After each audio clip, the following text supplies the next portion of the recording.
أعوذ بالله من الشيطان الرجيم بسم الله الرحمن الرحيم سل بني إسرائيل كم آتيناهم من آية بينة ومن يبدل نعمة الله من بعد ما جاءته فإن الله شديد العقاب بنی اسرائیل سے پوچھو تو کہ ہم نے انہیں کس قدر روشن نشانیاں عطا فرمائیں، اور جو شخص اللہ تعالیٰ کی نعمتوں کو اپنے پاس پہنچ جانے کے بعد بدل ڈالے وہ جان لے کہ اللہ تعالیٰ بھی سخت عذابوں والا ہے۔ زُيِّنَ لِلَّذِينَ كَفَرُوا الْحَيَاةُ الدُّنْيَا وَيَسْخَرُونَ مِنَ الَّذِينَ آمَنُوا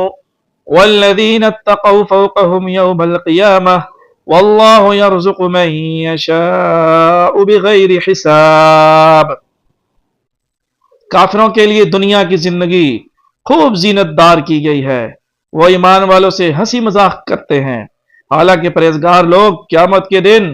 ان سے اعلیٰ ہوں گے۔ اللہ تعالیٰ جسے چاہتا ہے بے حساب روزی دیتا ہے۔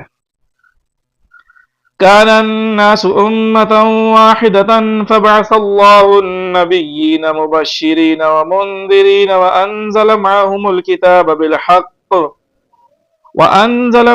الكتاب بالحق ليحكم بين الناس فيما اختلفوا فيه وما اختلف فيه إلا الذين أوتوه من بعد ما جاءتهم البينات بغيا بينهم فهدى الله الذين آمنوا لما اختلفوا فيه من الحق بإذنه والله يهدي من يشاء إلى صراط مستقيم۔ دراصل لوگ ایک ہی گروہ کے تھے۔ اللہ تعالیٰ نے نبیوں کو خوشخبریاں دینے اور ڈرانے والا بنا کر بھیجا اور ان کے ساتھ سچی کتابیں نازل فرمائیں۔ دراصل لوگ ایک ہی گروہ تھے، اللہ تعالیٰ نے نبیوں کو خوشخبریاں دینے اور ڈرانے والا بنا کر بھیجا اور ان کے ساتھ سچی کتابیں نازل فرمائیں تاکہ لوگوں کی ہر اختلافی عمل کا فیصلہ ہو جائے، اور صرف انہی لوگوں نے جنہیں کتاب دی گئی تھی جو اسے دیے گئے تھے اپنے پاس دلال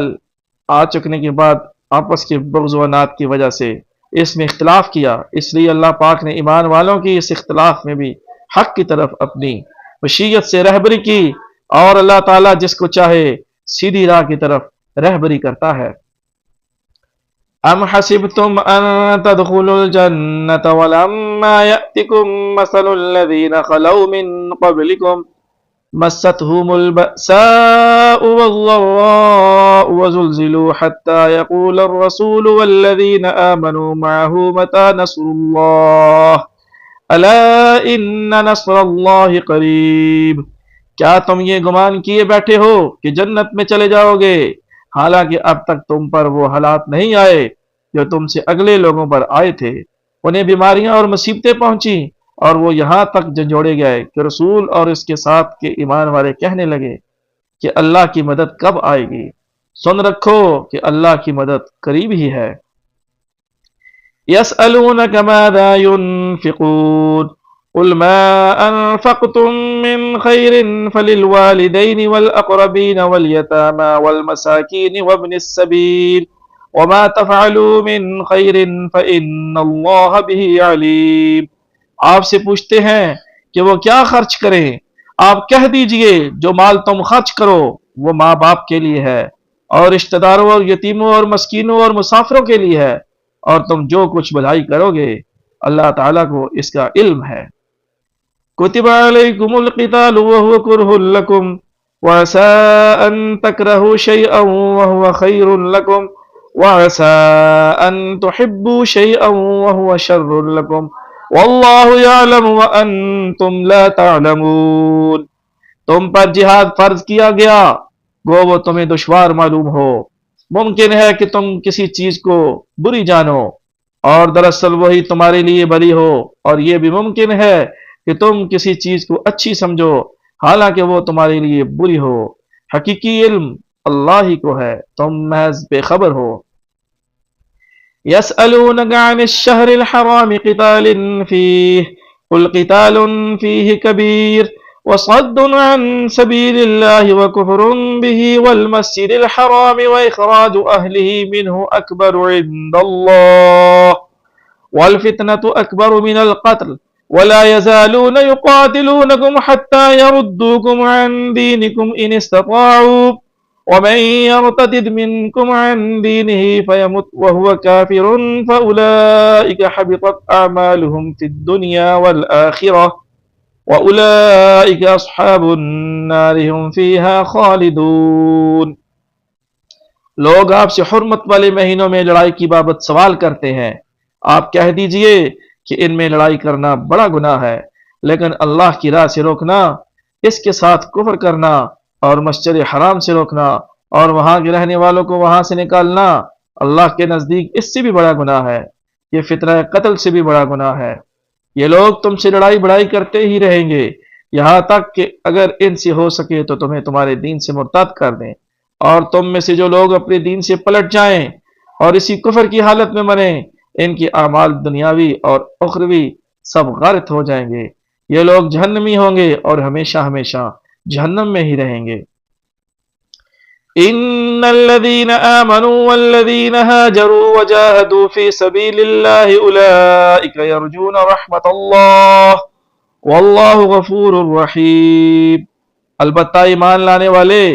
ہجرت کرنے والے، اللہ کی راہ میں جہاد کرنے والے ہی رحمت الہی کے امیدوار ہیں، اللہ تعالیٰ بہت بخشنے والا اور بہت مہربانی کرنے والا ہے۔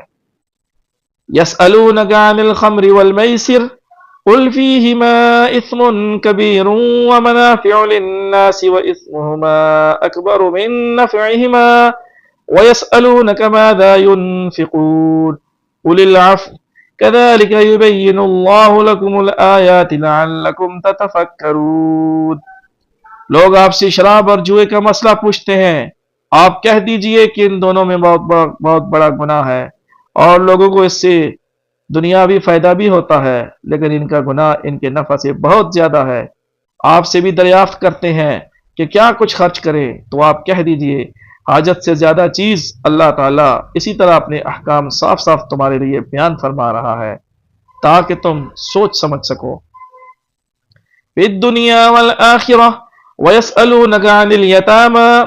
قُلْ إِصْلَاحٌ لَهُمْ خَيْرٌ وَإِن تُخَالِطُوهُمْ فَإِخْوَانُكُمْ وَاللَّهُ يَعْلَمُ الْمُفْسِدَ مِنَ الْمُصْلِحِ وَلَوْ شَاءَ اللَّهُ لَأَعْنَتَكُمْ إِنَّ اللَّهَ عَزِيزٌ حَكِيمٌ۔ دنیا اور آخرت کی امور اور تجھ سے یتیموں کے بارے میں بھی سوال کرتے ہیں، آپ کہہ دیجئے کہ ان کی خیر خواہی بہتر ہے، تم اگر ان کا مال اپنے مال میں ملا بھی لو تو وہ تمہارے بھائی ہیں، بدنیت اور نیک نیت ہر ایک کو اللہ خوب جانتا ہے، اور اگر اللہ چاہتا تو تمہیں مشقت میں ڈال دیتا، یقیناً اللہ تعالی غلبہ والا اور حکمت والا ہے۔